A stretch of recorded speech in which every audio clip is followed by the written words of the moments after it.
My name is Olivia Sterling. I'm 28 years old. 13 years ago, on a stormy October night, my father looked me in the eye and said, "Get out. I don't need a sick daughter like you." I was 15, soaking wet with nowhere to go. The reason? My younger sister told a lie. A calculated, deliberate lie that my parents believed without question. And just like that, I was erased. 3 hours later, police called them to the hospital. I'd been hit by a car. When Dad walked into that hospital room and saw who was sitting by my bed, his hands wouldn't stop shaking. You can't be here. How did you? The woman sitting there was Dr. Eleanor Smith, one of the most respected professors in the state. She'd found me on the side of the road and saved my life. That night changed everything. Last month, I stood on stage at my sister's graduation ceremony as the keynote speaker. My parents had no idea I was coming. Before I tell you what happened when they saw me, please take a moment to like and subscribe, but only if you genuinely enjoy this story. Also, I'd love to know where you're watching from and what time it is there. Drop a comment below. Now, let me take you back to where it all started. I learned early that in our house, Madison's tears were louder than my achievements. When I was 11, I won first place at the regional science fair. My project on water filtration systems beat out 40 other students. I was so proud. I ran home with the blue ribbon clutched in my hand, burst through the door, and found Mom in the kitchen. "I won!" I shouted. She smiled, hugged me. "That's wonderful, sweetheart." Then Madison walked in from dance practice. 8 years old, face red, tears streaming. I messed up my pirouette. Everyone laughed at me. Mom's arms left me. She knelt down, pulled Madison close. "Oh, baby. It's okay. You'll do better next time." I stood there holding my ribbon. Nobody asked to see it. That was the pattern. Madison needed more attention. Madison was sensitive. Madison required careful handling. I learned to celebrate quietly, to need less, to take up less space. By the time I was 14, I'd stopped showing them my report cards. Straight A's didn't compete with Madison's B- drama. When I got accepted into the prestigious summer science camp, I was thrilled. Full scholarship, 2 weeks studying environmental science with actual researchers. Dad looked up from his phone. "That's nice, Olivia." Madison burst into tears. "Why does she get to go away? That's not fair." Mom squeezed Madison's shoulder. "Olivia, maybe you could skip it this year. Your sister needs. I need you here." Madison finished. I didn't go to the camp. They said it was about family unity, about being understanding, about being the bigger person. I learned to be small, quiet, undemanding. But the breaking point was coming. I just didn't know it would arrive in a storm. The lying started small. Madison, 12 years old now, would borrow my things without asking. When I'd mention it gently, always gently, she'd deny it. "I never touched your sweater." Even when it was literally on her bed, Mom would sigh. "Olivia, don't start fights." Then money went missing from Mom's wallet. $50. Madison said she saw me near Mom's purse that morning. I hadn't been. I'd left for school early. Dad called me into his study. "Did you take money from your mother?" "No, I didn't." "Madison says you did." "Madison's lying." His jaw tightened. "Don't accuse your sister." "But I didn't." "Enough." His voice cut through mine. "I'm disappointed in you, Olivia. I thought you were better than this." I lost my phone for a month, and the science camp opportunity I'd been promised for the following summer gone. "We can't trust you with independence right now," Mom said. Madison watched from the stairs. When our parents weren't looking, she smiled. That stolen $50 was just a test run. Madison was learning she could get away with anything. The pattern escalated. A broken vase. My fault. A failed test Madison didn't study for. I should have helped her more. A rumor at school about Madison cheating on a quiz. I must have started it. I stopped defending myself. What was the point? They believed her tears over my truth every single time. By 15, I felt like a ghost in my own house. Present but invisible there unless they needed someone to blame. I started spending more time at the library, at school, anywhere but home. I told myself I just needed to survive until college. 2 more years. I could make it 2 more years. I was wrong. October, junior year. Everything felt heavy that week. There was a boy at school named Jake. He was in my AP chemistry class. Nice guy. Terrible at balancing equations. He'd asked me for help a few times, and I'd stayed after class to explain stoichiometry. That was it. Just homework help. Madison had a crush on him. Massive obsessive crush. She'd walked past my classroom just to see him. She'd practiced writing Madison Sterling Walker in her diary. I'd seen it once when I went to return her borrowed pen. On Tuesday, Jake caught me at my locker. "Hey, thanks for the help yesterday. You really saved me." I smiled. "No problem. Maybe we could study together sometime for the midterm." "Sure, library works." "Cool." He walked away. I turned and saw Madison 20FT down the hall, staring, her face pale. That night at dinner, she barely spoke, just pushed food around her plate. Mom kept asking if she felt okay. Madison would shrug, say nothing. I should have known silence from her was more dangerous than her tears. On Thursday, I had a visiting lecturer in my biology class, Dr. Eleanor Smith from the State University. She was talking about educational equity research. I stayed after to ask questions. She seemed impressed. "You have a curious mind," she said, handing me her card. "Don't let anyone dim that light." I smiled, thanked her.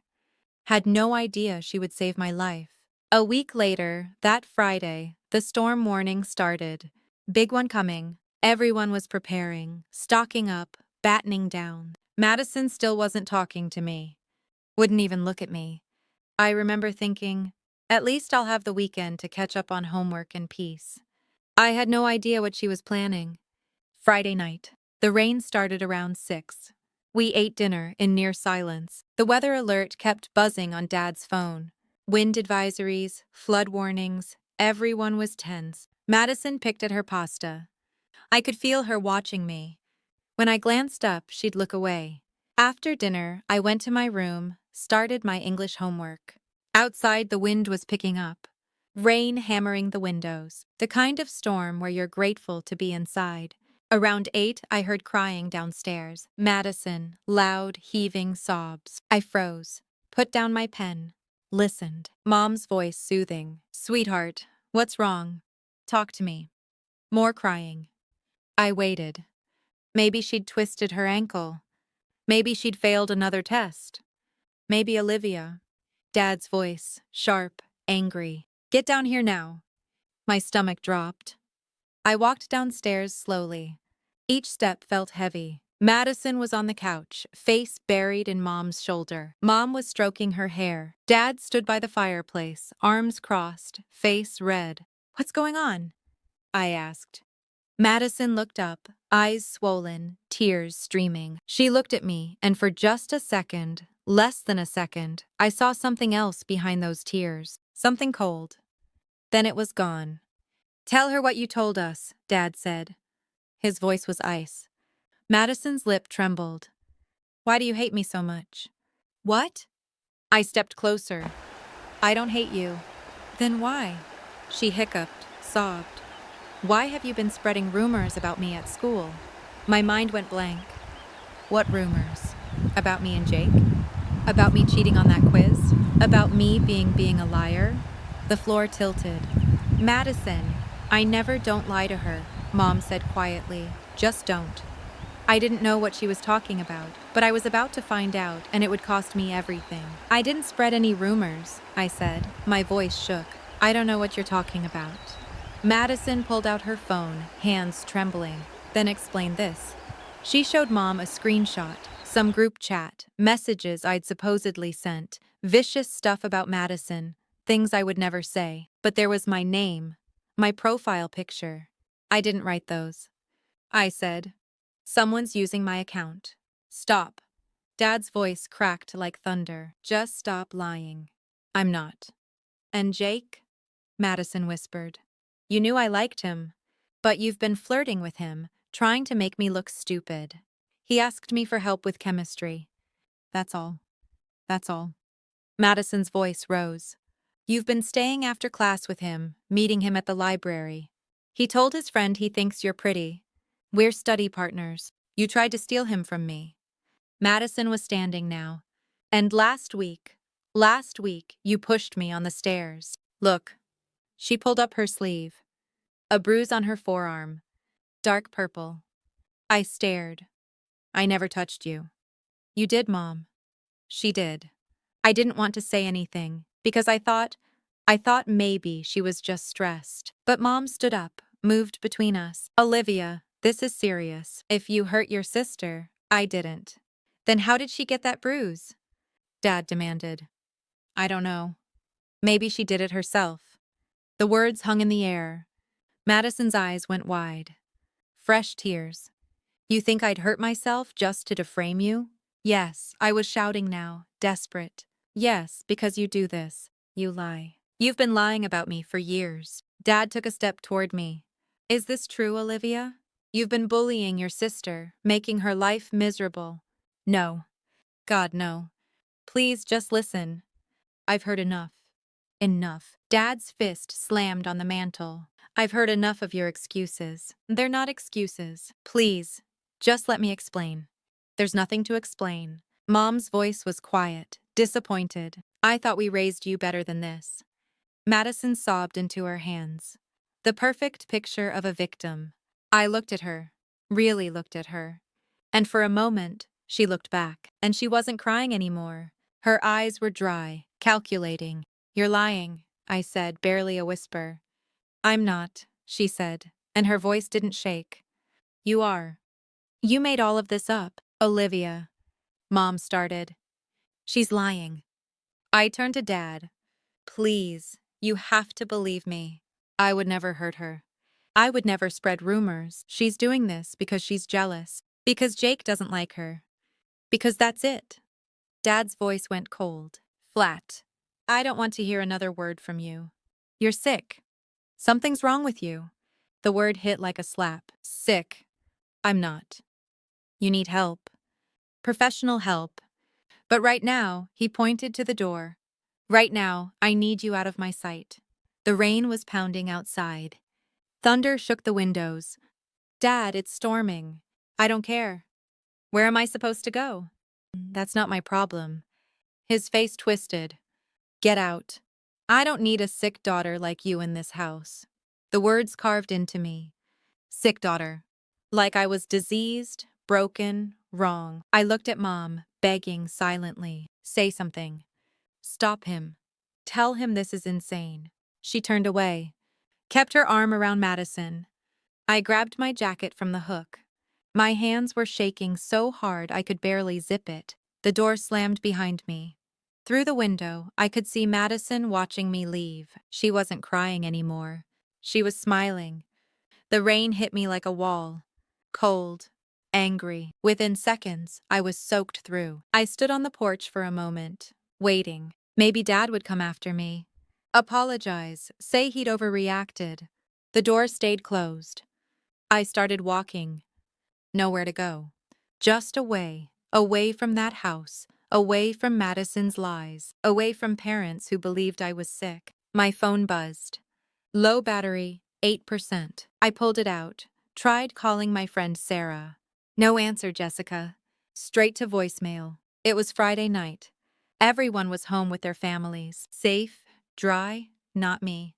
The wind whipped my hair into my face. Rain came down in sheets. I could barely see 10 feet ahead. Cars drove past, spraying water from puddles. No one stopped. I headed toward the library. Maybe I could wait out the storm there. It was closed. Dark windows, locked doors. The bus station was 2 miles away. If I could make it there, I could sit inside, stay warm, figure out what to do. I walked. Every step was heavy. My shoes were soaked through, water squelching with each footfall. My jacket clung to my skin. I was so cold my teeth chattered. Thunder cracked overhead. Lightning split the sky. I thought about turning back, knocking on the door, begging to come home. But the look on Dad's face, the disgust, I couldn't unsee it. Sick daughter. Maybe he was right. Maybe something was wrong with me. Why else would my own family choose Madison over me every single time?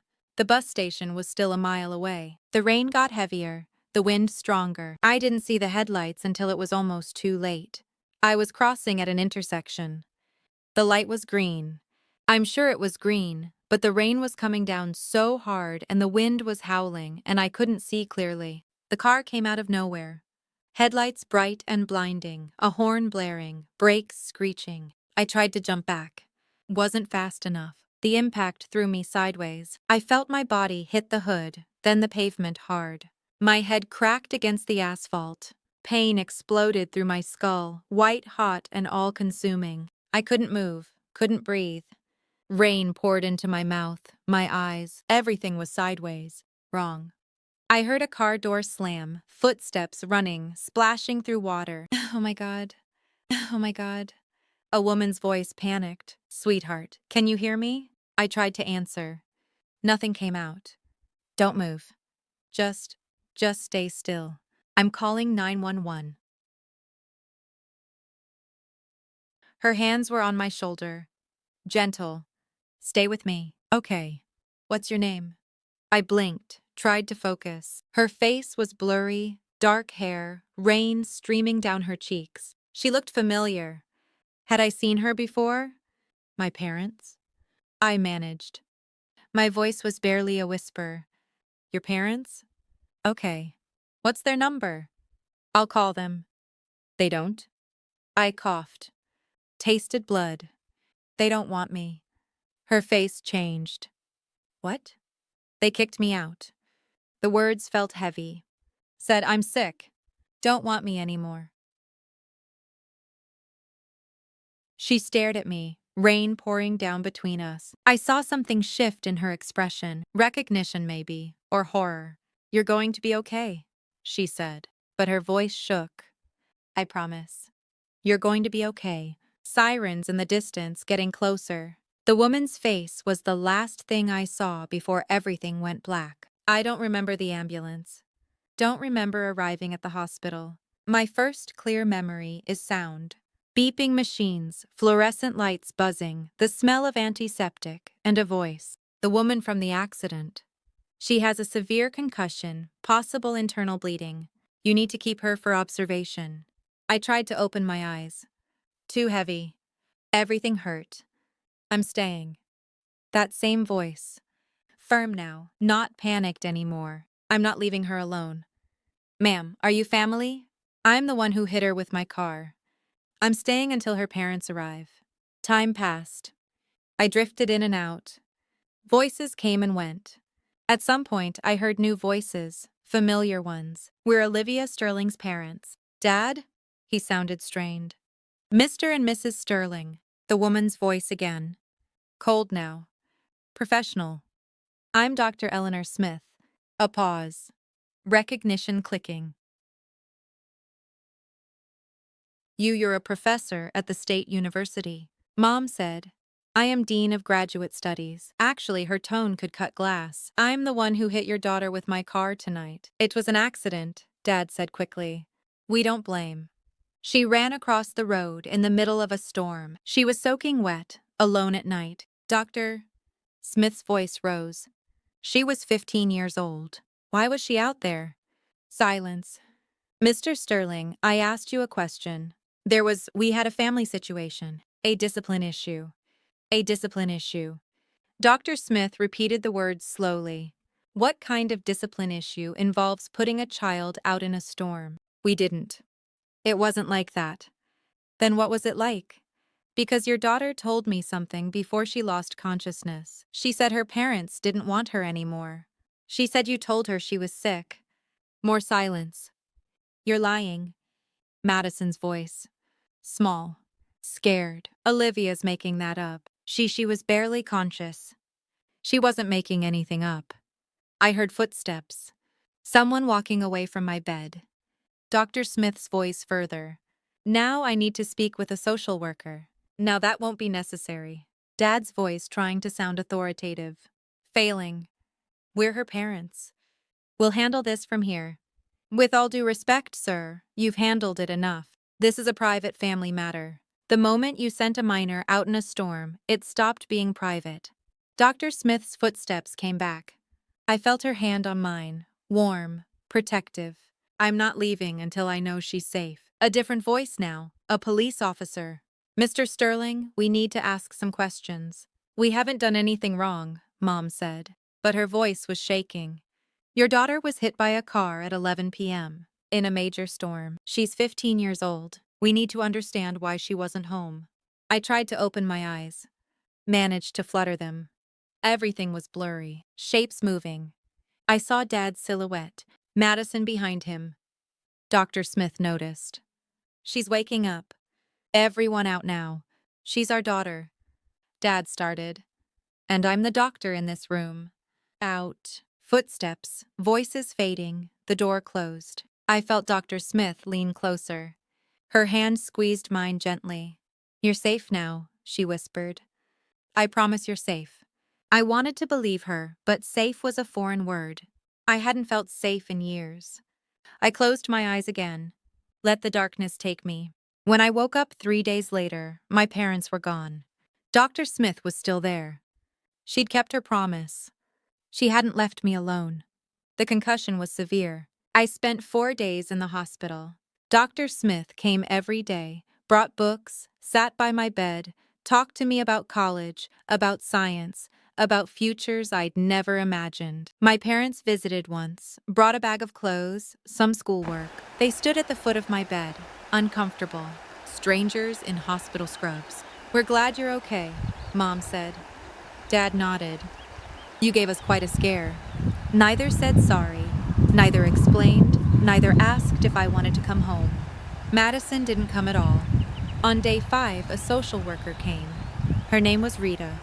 She had kind eyes and asked questions in a gentle voice about my home, my family, what happened that night. I told her everything. Madison's lies, my parents choosing her, the words, sick daughter. Rita listened, took notes. Olivia, you have options. You don't have to go back. Where else would I go? Doctor Smith knocked on the door, stepped in. She could stay with me. I stared at her. What? Foster placement temporary, until we figure out something permanent if you want. She looked at Rita. I've already started the paperwork. Why would you do that? My voice cracked. You don't even know me. Dr. Smith sat on the edge of my bed. Because someone once did it for me. When I was 17, my family kicked me out. A teacher took me in. Changed my life. She touched my hand. You're brilliant, Olivia. You have potential most kids never dream of. Don't let anyone tell you you're sick. Don't let anyone dim that light. I started crying. Couldn't help it. I'll understand if you want to go home, Doctor, Smith said softly. But if you want something different, I'm here. I made my decision in that hospital room. I chose different. 6 months later, I was a different person. Same name, different life. Dr. Smith's house was quiet, organized, full of books and plants and soft classical music. She gave me the guest room, said I could decorate however I wanted. I transferred schools, started fresh. No one knew about Madison, about my parents, about being the sick daughter. I was just Olivia, smart, focused, finally free to breathe. Dr. Smith, Eleanor, she insisted I call her, exposed me to a world I'd never seen. University lectures, research symposiums, dinners with professors discussing policy and equity and change. Education is freedom, she'd say. Knowledge is power. No one can take that from you. I threw myself into school. Straight A's weren't just grades anymore. They were proof. Proof I wasn't sick, wasn't broken, wasn't wrong. Eleanor taught me about grant writing, about scholarships, about systems that help kids like me, kids from difficult situations, kids who need a second chance. You're going to do something important someday. She told me once we were having dinner, pasta and salad, normal, safe. I can see it. I thought about my old family sometimes, wondered if Madison ever told them the truth, if Dad ever regretted those words, if Mom ever stood up for me. But mostly, I didn't think about them at all. I heard things through mutual friends. Madison was doing fine, Still the golden child, still the center of attention. My parents had removed all my photos from the house like I'd never existed. Good, I thought. Let them erase me. I'm building something better. By my senior year, I had a plan. College, major in education policy, build something that would help kids who fall through the cracks, kids whose families fail them. I was going to turn my pain into purpose. College was a blur of study sessions and late nights and slowly learning to trust again. I got a full scholarship to a prestigious university. Eleanor's recommendation letter was glowing. I majored in education policy and social justice, minored in psychology. I wanted to understand systems, why some kids got help and others fell through cracks wide enough to swallow them whole. Summers I interned at nonprofits, grant writing organizations, youth advocacy groups. I learned how money moved, how programs started, how to turn empathy into action. I graduated summa cum laude. Eleanor cried at my ceremony. "I'm so proud of you," she whispered. So incredibly proud. I got hired immediately as a research coordinator at a university education department. Eleanor's university, actually. Different building, professional distance, but still connected. At 25, I had an idea. A scholarship program for students from difficult family situations. Kids who'd been kicked out, abused, neglected. Kids who needed a second chance. I called it the Second Chances Scholarship. Original, I know, but clear. Eleanor helped me write the grant proposals. We secured funding from 3 organizations, launched the program at 1 university as a pilot, then 2 universities, then 5. By the time I was 27, we'd awarded over $200,000 in scholarships, helped 47 students stay in school, stay alive, stay hopeful. Media started paying attention. Local newspapers, education journals. I gave interviews, spoke at conferences, always told my story vaguely. A 15-year-old girl who was told she didn't belong. Never named names. One day, my colleague David Brooks knocked on my office door. "Olivia, you're being considered for keynote speaker at a graduation ceremony." "Which university?" "Riverside State University." My stomach dropped. I stopped, breathed. "That's my sister's school." David blinked. "You have a sister?" "Not anymore," I said quietly. "But yes, she graduates this spring." David sat down. "Do you want me to decline on your behalf?" I stared at my desk, my hands, the scholarship applications stacked in neat piles. 47 students, 47 second chances. "What's the theme?" I asked.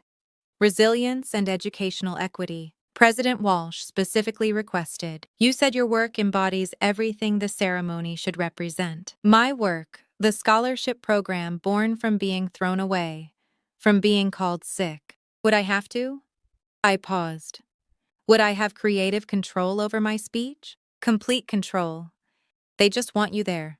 I thought about Madison sitting in her cap and gown, smiling, probably bragging about her perfect family, her supportive parents, her only child status. I thought about my parents in the audience, proud, oblivious, still believing they'd made the right choice 13 years ago. I thought about standing on that stage telling my story, not for revenge, for closure. "I need to talk to Eleanor," I said. That night over dinner, I laid it out. They have no idea I exist in this capacity. No idea I built this. They probably think I'm dead or homeless or I stopped. I don't know what they think. Eleanor set down her fork. "What do you want to happen?"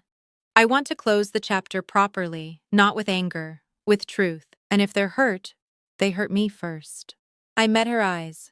"I'm not doing this for revenge. I'm doing this because my story matters. Because showing them who I became despite them, that's not vindictive. That's honest." Eleanor reached across the table, squeezed my hand. "Then do it on your terms, with your head held high. Show them who you are now." I called David the next morning.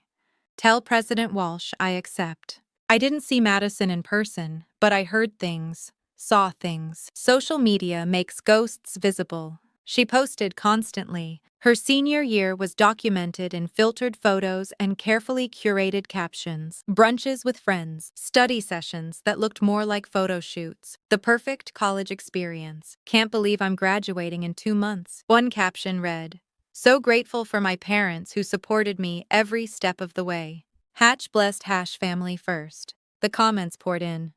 You're amazing. So proud of you. Your parents raised you right. I scrolled through her profile once.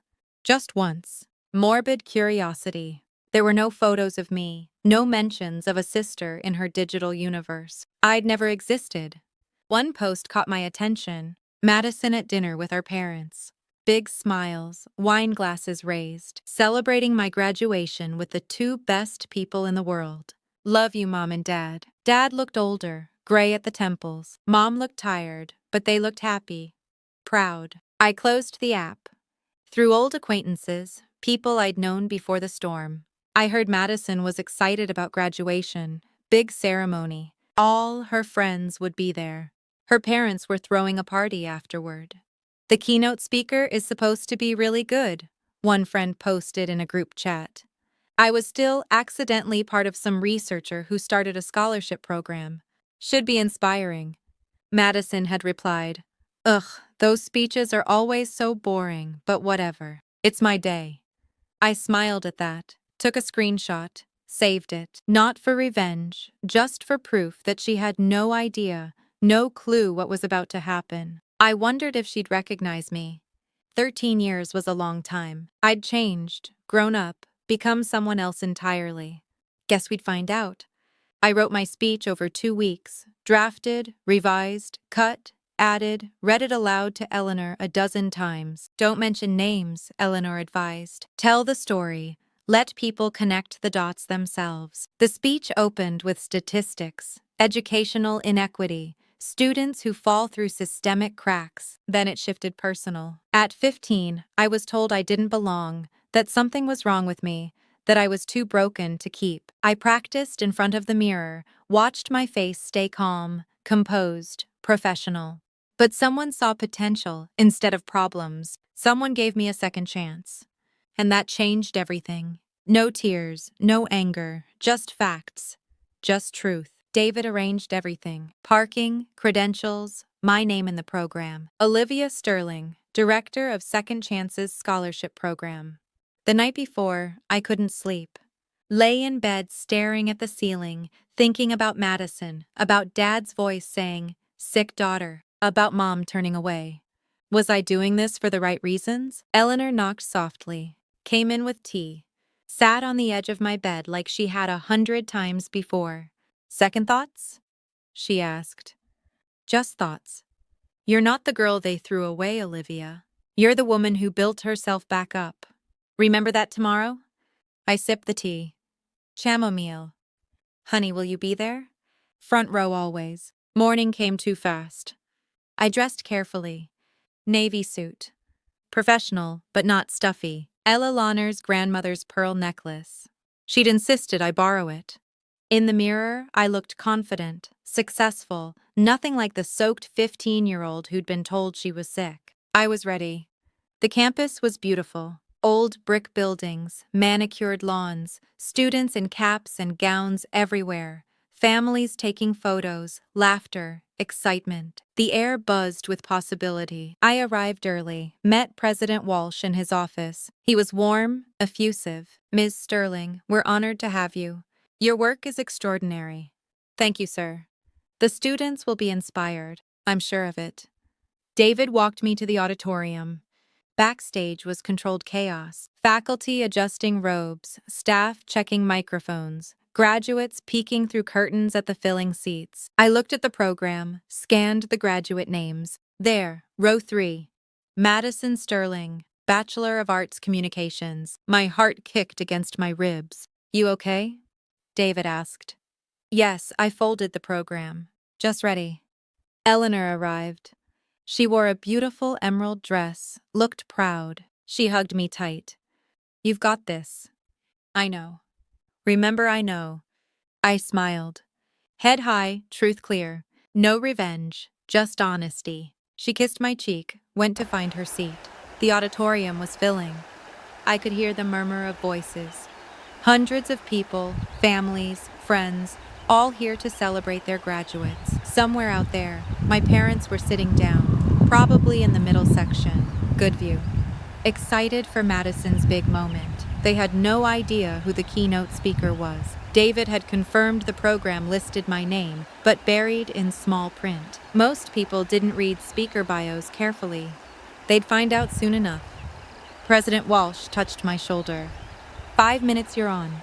After the opening remarks, I nodded, breathed, smoothed my suit. From the wings, I could see the stage, the podium, the microphone, hundreds of faces beyond the lights. It was time. Wait, before I tell you what happened when I stepped on that stage, I need to ask, have you ever been in a situation where your family doubted you, but you proved them wrong? Drop a yes or no in the comments. And if you're enjoying this story so far, please hit that like button. It really helps this story reach others who might need to hear it. Okay, now back to the ceremony. This is where everything changed. President Walsh stepped to the podium. The crowd quieted. Welcome graduates, families, and honored guests. Today we celebrate achievement, resilience, and the boundless potential of our students. Applause. Cheers. Our keynote speaker embodies these values. She's dedicated her career to ensuring that every student, regardless of circumstance, has access to opportunity. Please welcome the director of the Second Chances Scholarship Program, Ms. Olivia Sterling. The auditorium erupted in polite applause. I stepped into the light. The stage was massive, podium centered, microphone waiting. Beyond the front row, faces blurred into a sea of caps and gowns. I walked with measured steps, confident, calm. My heels clicked against the stage floor. And then I saw them. Row 3, Madison cap and gown, honor cords around her neck. She was clapping, smiling, turned halfway to whisper something to the girl beside her. Then she looked up, saw me. Her hands froze mid-clap. Her smile faltered. Confusion crossed her face. Then recognition. Then shock. Her mouth opened slightly. No sound came out. Behind her, row 8. Mom and Dad still clapping, not looking closely yet. Just polite audience members applauding a speaker whose name they hadn't registered. I reached the podium, adjusted the microphone, looked out over the crowd. Madison's face was pale, staring. Her friend nudged her. You okay? Eleanor sat front row stage right. She nodded once, small, encouraging. I gripped the podium edges. Good morning. Thank you, President Walsh, for that generous introduction. My voice carried clear, strong, amplified across hundreds of people. Dad's head jerked up. I saw him lean forward, squint, trying to place my voice. Mom's hand went to her chest. I smiled. Professional. Warm. It's an honor to be here today. Today, I want to talk about resilience, about what happens when you lose everything and find yourself anyway. The audience was quiet now, attentive. Let me tell you about a 15-year-old girl. I kept my voice steady, conversational. She was told she didn't belong, that something was fundamentally wrong with her, that she was too broken to keep. Mom's hand gripped Dad's arm. I could see it even from the stage. One night, in the middle of a storm, she was put out, told to leave, told she wasn't wanted anymore. Whispers rippled through the crowd, uncomfortable shifting. She wandered alone in that storm for hours. No phone, no money, no place to go. She was hit by a car, nearly died. Madison had gone completely still, frozen. Her face was white. But someone stopped. Someone helped. Someone saw potential where everyone else saw problems. Ella Launer's eyes were bright, proud. That person became her family, her mentor, her mother in every way that mattered. I paused. Let the words settle. That 15-year-old girl was me. The auditorium went silent. You could have heard a pin drop. Dad stood up halfway. Mom pulled him back down, both of them staring, mouths open. Madison looked like she wanted to disappear through her chair. Students around her whispered, pointed. Her friends looked confused, concerned. I'm here today because Dr. Eleanor Smith, I gestured to Eleanor, didn't give up on me when my own family did. She taught me that rejection isn't the end, it's a beginning. More whispers spreading like wildfire. The Second Chances Scholarship was born from that experience. It exists for students who've been told they're not enough, who've been dismissed, abandoned, cast aside. I looked directly at Madison, made eye contact, because being rejected doesn't define you. What you do afterward does. Today, that scholarship has helped 47 students. My voice stayed level, clear students like the girl I used to be. A woman in the back whispered loudly, "Is that really her family?" I continued. Professional. Unshaken. I learned something important in those years after the storm. Family isn't always biology. Sometimes it's choice. Sometimes it's the people who choose you when others walk away. Eleanor wiped her eyes, smiled at me. I learned that you don't need everyone to believe in you. You just need one person. One person who sees past the surface, past the accusations, past the lies. Madison's face crumpled. She looked down, shoulders shaking. Her friends had stopped whispering. They were staring at her now, connecting dots. And I learned. I gripped the podium that success isn't about proving people wrong. It's about building something meaningful despite them. Dad's hands were trembling.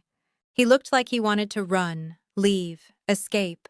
Mom was crying silently, mascara running. So to the graduating class of Riverside State University, I leave you with this. Your worth is not determined by who stays. It's determined by how you grow after they leave.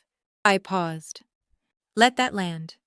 You will face rejection, disappointment, people who underestimate you. That's guaranteed.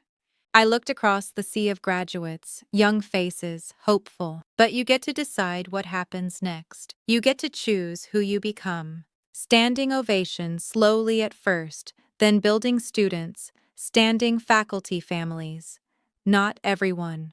Dad stayed seated, pale hands over his face. Mom stood mechanically clapping weakly, tears streaming. Madison didn't move, sat frozen, staring at her lap. I stepped back from the podium. President Walsh was beaming. "Thank you, Ms. Sterling. That was powerful." I walked off stage, back into the wings, and I breathed. The ceremony continued. President Walsh returned to the podium, started calling names. I stayed backstage, watched through the gap in the curtains. The energy had shifted. Students walked across stage to receive diplomas, but the applause was distracted, uneven. People were still processing my speech, talking, pointing, checking their phones. Madison Sterling, Bachelor of Arts, Communications. Madison stood, walked to the stage. Her smile was tight, forced. Her hands shook as she accepted the diploma. The applause was thin, scattered. Some people clapped enthusiastically, her close friends probably, but others didn't clap at all, just watched, whispered. She walked off stage quickly, disappeared into the crowd of graduates. I saw her friends huddled around her, talking urgently. Madison shaking her head, trying to explain something, failing. Dad and Mom sat rigid, not talking, not moving, just staring straight ahead. After all the names were called, President Walsh closed the ceremony. "Congratulations to the class of 2026. Caps flew. Cheers erupted. Families rushed forward. I slipped out a side door. Met Eleanor in the reception area outside the auditorium. "You did it," she said, hugged me tight. I did. "How do you feel?" I thought about it. Free. David appeared. "Olivia. That was, wow." He looked flustered. "I had no idea. Your family. Are you okay?" "I'm fine." "They're asking to see you." "Who?" "Your parents. They're at the side entrance. They want to talk." My stomach tightened. "Do I have to?" David shook his head. "Absolutely not. I can have security. In." "No," I straightened. "I'll talk to them on my terms. 5 minutes. That's it." Eleanor squeezed my hand. "I'll be right here." I walked toward the side entrance, toward the family I'd left behind 13 years ago. They stood by a pillar. Dad's face was gray. Mom's makeup smeared. Madison hovered behind them, eyes red. I stopped 3 ft away. Professional distance. "You wanted to talk?" Dad's mouth opened, closed. "Olivia, we didn't know you'd be here. I'm sure you didn't." "You look," Mom's voice broke. "You look well." "I am well. Dr. Smith made sure of that." Eleanor had followed me, stood slightly behind, protective. Dad's eyes flicked to her, then away. "We owe you an apology. You owe me a lot more than that." My voice was calm, level, but an apology is a start. We made a mistake, Mom said. A terrible mistake. We should have listened. You should have protected me. That's what parents do. They protect their children. I kept my hands at my sides. Didn't cross my arms. Didn't close off. You chose Madison's lie over my truth. You called me sick. Threw me out in a storm. Madison flinched, tears rolling down her face. We were wrong, Dad said, his voice cracked. I was wrong. I've got Olivia. I've regretted that night every day for 13 years. Good. The word hung there, sharp. Can we talk? Mom reached toward me. Privately as a family? We're not a family. I said it gently. Not cruel, just factual. You made that clear 13 years ago. But we can fix it, Dad said desperately. We want to fix it. Please, there's nothing to fix. You made your choice. I made mine. We're done. Olivia. Madison's voice. Quiet. Broken. I'm sorry. I was 12. I was stupid. I didn't know. You were old enough to know what you were doing. David appeared with a folder. Olivia, these are the scholarship applications for next semester. President Walsh wanted you to have them before you left. He handed me the folder. Official university letterhead, my name, my title, photos of scholarship recipients, testimonials, Dad's eyes fixed on it. You really did all this? Yes. Despite everything, Mom took the folder, gently, opened it, read. Her face crumpled.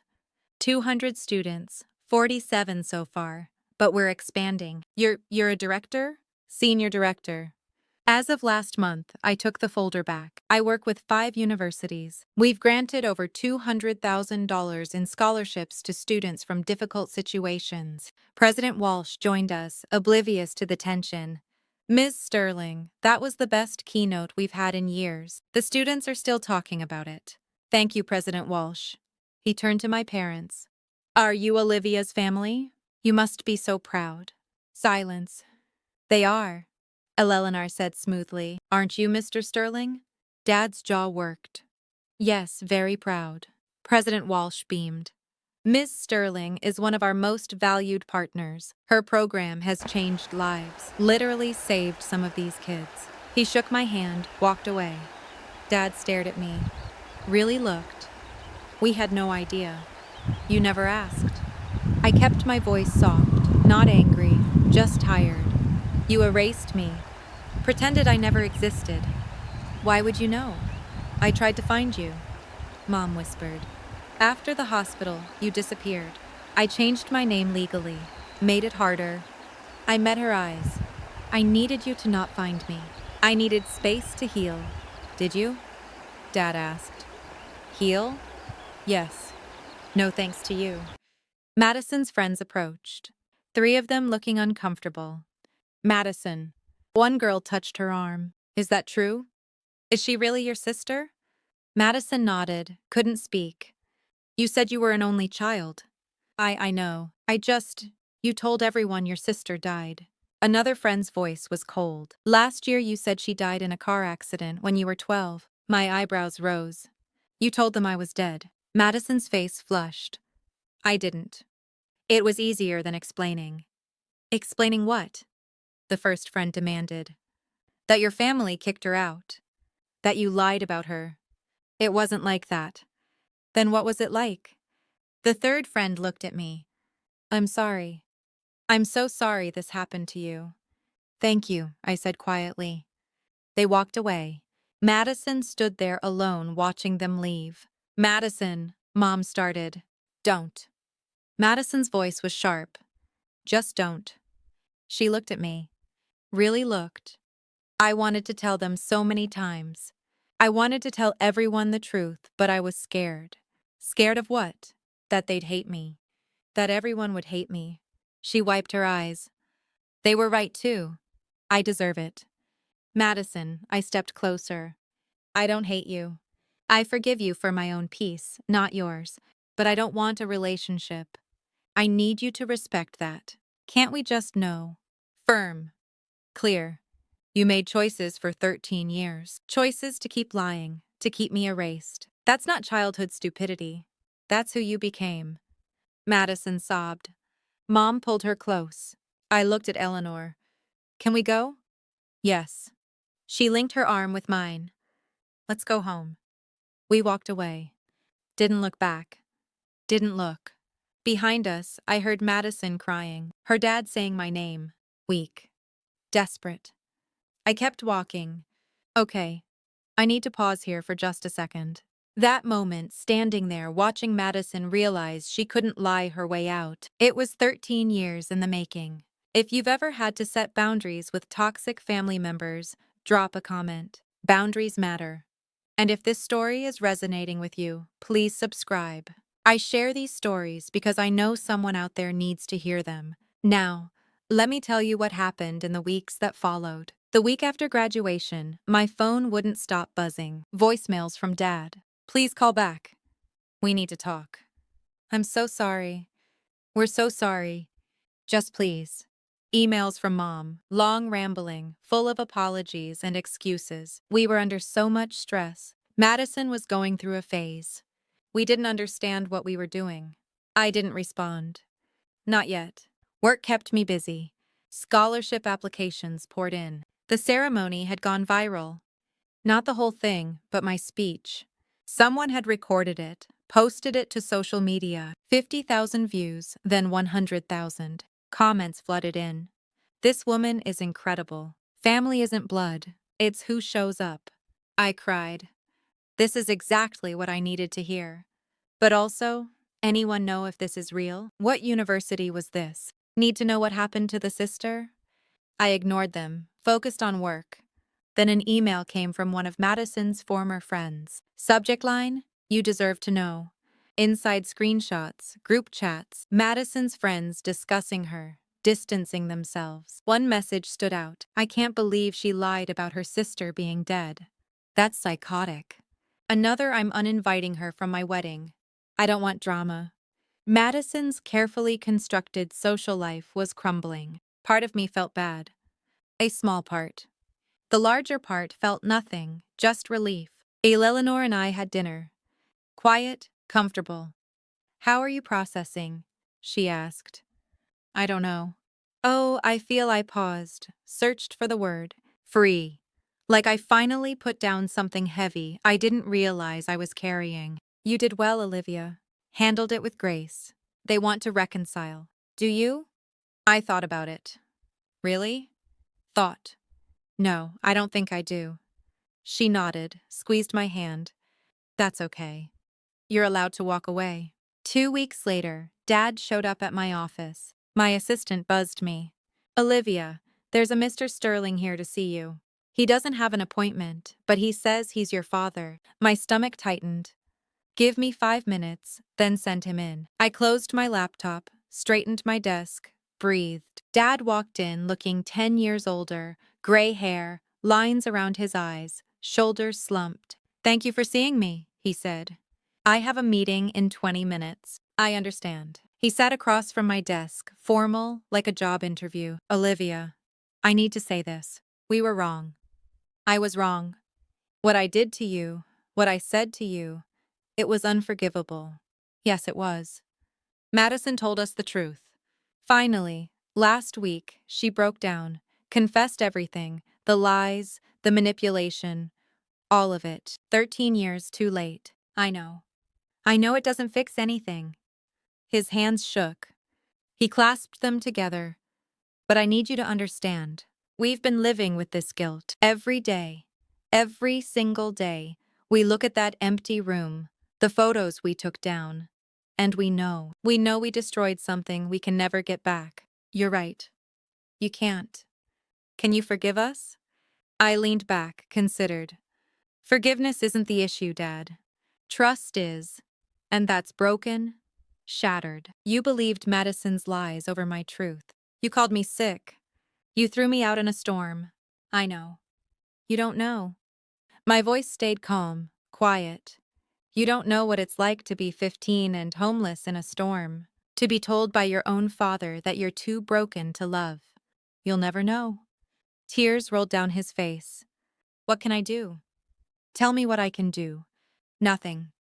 There's nothing you can do. It's too late. 3 days later, an email arrived. Subject, I'm sorry. From Madison. I almost deleted it. Finger hovering over the trash icon, but curiosity won. Olivia, I know you don't want to hear from me. I know I don't deserve your attention, but I need to say this. I was jealous. So jealous of you. You were smart and capable, and people liked you without you even trying. I had to work for every bit of attention I got, and it still wasn't enough. You were always better. When Jake liked you instead of me, I snapped. I planned the whole thing. The screenshots, the bruise, everything. I knew Mom and Dad would believe me. They always did. I didn't think it would go that far. I didn't think Dad would actually throw you out. When I saw you walking into the storm, I felt sick, but I couldn't take it back. I was too scared, too proud. I've spent 13 years lying to everyone, to myself. I told people you died because it was easier than admitting what I did. I destroyed your life. I know that. And I destroyed my own, too. I have no real friends now. Nobody trusts me. I lost my job offer because someone from graduation told HR about my family situation. I'm not asking for forgiveness. I don't deserve it. I'm just asking you to know. I'm sorry. I'm so sorry, Madison. I read it twice, saved it, didn't respond. 4 days later, she sent another, then another, each one more desperate, more broken. After the fifth email, I replied, short final. Madison, I accept that you were young, but you had 13 years to correct it. You chose to keep me erased. I forgive you for my own peace, but I don't want contact. Please respect that. She stopped emailing. My speech went more viral than I'd expected. A local news station reached out, wanted to interview me about the scholarship program. I agreed, but only if we focused on the students, not my personal story. The segment aired. Local researchers' Second Chances program helps students in crisis. They interviewed 3 scholarship recipients. One girl said, "This program saved my life. Literally, I was about to drop out. Miss Sterling's team gave me hope. Nestok Siri, Chunch, Khanpreen Chiri." Applications tripled.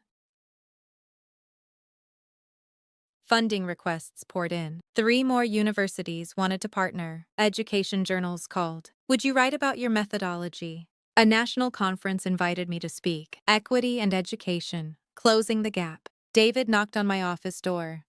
You're famous now. How does it feel? Weird. I just wanted to help some kids. You're doing more than that. You're changing systems. The State Board of Education sent a combination recognition for outstanding contribution to educational equity. And through it all, I saw the ripple effects. Madison's social media went quiet. No more posts. Her accounts eventually went private. Dad sent one final email. We're proud of you, even if we have no right to be. I didn't respond. Mom tried calling once. I didn't answer. Old family friends reached out on LinkedIn. Awkward messages. Heard about your work. So impressive. Maybe we could catch up. I declined politely. Meanwhile, Eleanor was accepted as a keynote speaker at a national conference. Come with me, she said, as my guest and colleague. I'd love to. We flew to Chicago, presented together, stayed in a nice hotel, talked about everything except my biological family. You've built a good life, Eleanor said over dinner. You should be proud. I am because of you. No. She shook her head. Because of you, I just gave you a chance. You did the rest. 1 year after Madison's graduation, my life looked completely different. The Second Chances Scholarship was now in 10 universities. We'd helped 83 students stay in school, stay alive, stay hopeful. I was promoted to senior director, got a corner office, a raise, recognition from people whose names I'd only read in textbooks. I dated someone, a kind man named Marcus, who worked in public policy. It didn't work out, but it ended amicably. I was learning that not all endings had to be painful. Eleanor turned 60. We threw a party. Colleagues, friends, students she'd mentored over the years, people who loved her, chose her, built family around her, built. I gave a toast to the woman who taught me that family is built, not born. Thank you for choosing me, she cried. Happy tears. I thought about my biological family sometimes. Not often, not painfully, just thoughts, wondering where they were. If Madison had gotten help. If Dad still sent unanswered emails. They sent a Christmas card. No return address, just signatures. Richard, Patricia, Madison. No message, no explanation. I put it in a drawer, didn't throw it away, didn't respond, just acknowledged it existed. I spoke at another graduation. Different university, different students, but similar message. Boundaries aren't walls, they're doors you control. Afterward, a young woman approached, 20 years old, tearful. That was my story, too. My family kicked me out at 16. I thought I was alone. You're not alone, I told her. You're surviving. That's more than enough. She hugged me tight. Thank you. I drove home that evening to the house I shared with Eleanor, my real mother, and felt something I hadn't felt in years. Complete peace. People ask me if I regret that night. The storm, the pain, the hospital. I don't. Because it led me here to this life, this work, this family I chose. Not every story has a happy ending like mine. I know that I'm lucky. Dr. Eleanor Smith found me, chose me, saved me. Not everyone gets that. But everyone gets to set boundaries. Everyone gets to decide who has access to them. You don't owe toxic people your presence, not even if they're family. Especially not if they're family. Forgiveness doesn't mean reconciliation. You can forgive someone for your own peace while still keeping them out of your life. Those aren't contradictory. They're both necessary sometimes. I learned that blood doesn't make family. Choice does. Consistency does. Showing up does. Ella Launer showed up every single day for 13 years. She earned the title Mom. My biological parents, they showed up once, failed, never tried again. That tells you everything. I learned that success isn't about proving people wrong. It's about building something meaningful despite them. The scholarship program wasn't revenge. It was purpose. It was turning my pain into something that helps others. That's the difference. Revenge seeks to hurt. Purpose seeks to heal. I learned that your worth isn't determined by who stays. It's determined by how you grow after they leave. Some people will always underestimate you, reject you, tell you you're too broken, too sick, too much, or not enough. That's their limitation, not yours. You get to decide what happens next. You get to choose who you become. I chose to become someone who helps kids like me. Kids who need a second chance. Kids who deserve to know they're worth saving. That's my legacy. Not the family that threw me away, but the family I built afterward. So that's my story. The storm that almost destroyed me became the catalyst for everything I built. I'm 28 now. Same age as when I started telling you this, but I feel older, wiser, whole. My parents' names are still in my phone. I haven't deleted them, but I haven't called either. They exist in my past, not my present, and definitely not my future. Madison sends me a message every few months. Short apologetic. Thinking of you. Hope you're well. I read them. Don't respond. Maybe someday I will. Maybe not. Either way is okay. Dr. Eleanor Smith is Mom now. Not Dr. Smith, just Mom. She's the emergency contact on every form. The person I call when something good happens. The one whose opinion matters. Blood didn't make her my mother. Choice did. 13 years of showing up, of believing in me, of loving me when I couldn't love myself. That's family. Every year on October 15th, the anniversary of that storm, I drive past my old house, not to punish myself, not to wallow, just to remember. I park across the street, look at those windows, that door, and I think that girl survived. She survived being called sick, being thrown away, being told she was too broken to love. And she didn't just survive, she thrived. If you're in a storm right now, metaphorical or real, know this. You can survive it. You can even thrive after it. Just because someone gives up on you doesn't mean you give up on yourself. Set your boundaries. Choose your family. Build your purpose. And never ever let anyone tell you you're too sick, too broken, or too much. You're exactly enough. Thank you for listening. You matter. Thank you so much for staying with me until the end. If this story helped you in any way, please hit that like button and subscribe. Your support helps these stories reach others who need to hear them. And if you want more stories like this, check the description below. I've linked similar videos there. Remember, you define your worth, nobody else. Take care of yourself. I'll see you in the next story.